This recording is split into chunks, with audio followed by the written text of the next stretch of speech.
Sur le réemploi, il y a beaucoup d'intérêt autour d'économies possibles, de sécurisation des approvisionnements, de changement de manière de travailler avec les fournisseurs, de développement de marchés, parce que quand on développe une offre de produits reconditionnés, c'est encore des nouveaux marchés qui s'ouvrent.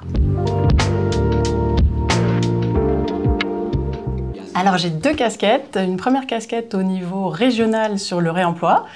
J'essaie de convaincre les entreprises, quelle que soit leur taille, de changer de réflexe en termes d'approvisionnement, de gestion de stock, d'évacuation de matières inutilisées et même d'offres pour essayer de favoriser la seconde main ou le reconditionné. Ça paraît simple ou évident, mais en fait ça vient percuter des habitudes bien ancrées d'acheter du neuf ou d'évacuer pour le recyclage.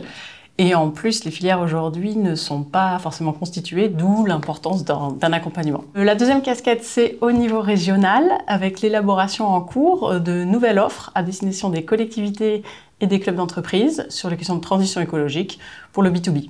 Donc en pratique, on essaye de répondre aux besoins des entreprises, par exemple sur la mobilité en lien avec le recrutement, par exemple sur l'utilisation de leur foncier, et plus globalement sur la raréfaction des ressources, à travers, par exemple, plus de mutualisation, plus de dynamique collective. Comme une grosse partie de mon travail, c'est de faire connaître les acteurs qui proposent des nouvelles solutions, j'ai beaucoup de veille, j'ai beaucoup de mise en lien directe.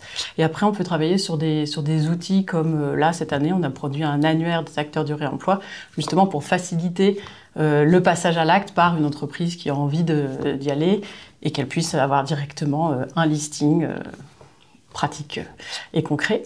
J'interviens aussi dans différents types de réseaux pour décrypter la réglementation, sensibiliser, donner des retours d'expérience pour expliquer que c'est faisable, donner des chiffres et puis donner envie d'y aller. Et le troisième volet, ça va être l'animation de groupes de travail, comme actuellement par exemple un groupe de travail sur la filière réemploi du matériel informatique sur Angers, ou un groupe de travail sur la mutualisation interentreprise en zone d'activité avec Novabuild. La transition écologique, c'est très large, ça touche tous les domaines et tous les sujets. Du coup, je suis amenée à devoir creuser moi-même des sujets, monter en compétences très régulièrement, à ma petite échelle. Et puis, ça doit se sentir un peu dans ma manière de parler. Je pense que pour moi, c'est un peu essentiel de pouvoir, même si c'est stimulant, d'agir un peu tous les jours au travail pour faire en sorte que les entreprises s'engagent dans la transition écologique.